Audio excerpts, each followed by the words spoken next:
यातायात व्यवस्था को बिगाड़ने में सबसे अहम योगदान ई रिक्शा का है, लेकिन अब पुलिस ने ई रिक्शा पर नकेल कसने के लिए अभियान छेड़ दिया है।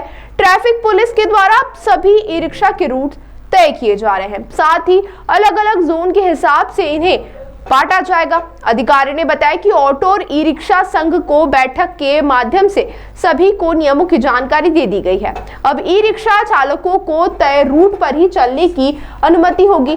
इसके अलावा इनको 6 अलग अलग रूट में बांटा गया है, साथ ही अब इनके रंग भी अलग अलग होंगे। अधिकारी ने बुधवार 3 बजे मीडिया से बात करते हुए साफ किया कि अब सभी ई रिक्शा पर रूट की जानकारी लिखी होगी। अगर किसी ने नियमों का उल्लंघन किया तो उसके खिलाफ सख्त कार्रवाई की जाएगी। उम्मीद है कि पुलिस के इस फैसले के बाद अब शहरवासियों को रिक्शा का आतंक से मुक्ति मिलेगी।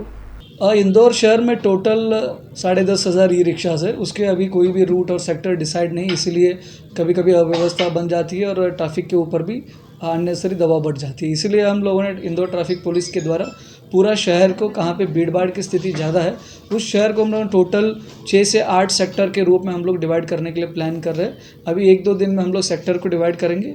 उसके साथ ही साथ हम सभी ई रिक्शा मालिक और उनकी यूनियन है उनको बुलवा के हम लोग सेक्टर के बारे में समझाइश देंगे। उसके बाद सहमति बनने के बाद इन ई रिक्शा को सेक्टर को कलर कोडिंग करेंगे, नंबर कोडिंग करेंगे। उसके बाद सभी ई रिक्शा को उस टाइप के स्टिकर्स, उसमें ई रिक्शा का रजिस्टर्ड नंबर और उस सेक्टर में उसकी क्रमांक हम लोग उसको दे देंगे स्टिकर को। उस स्टिकर को आगे ई रिक्शा का ग्लास और पीछे ड्राइवर के पीछे बैठते सीट उसके वो चिपका देगा। उसके साथ ही साथ हर ई रिक्शा का ड्राइवर का पुलिस वेरिफिकेशन भी होगा।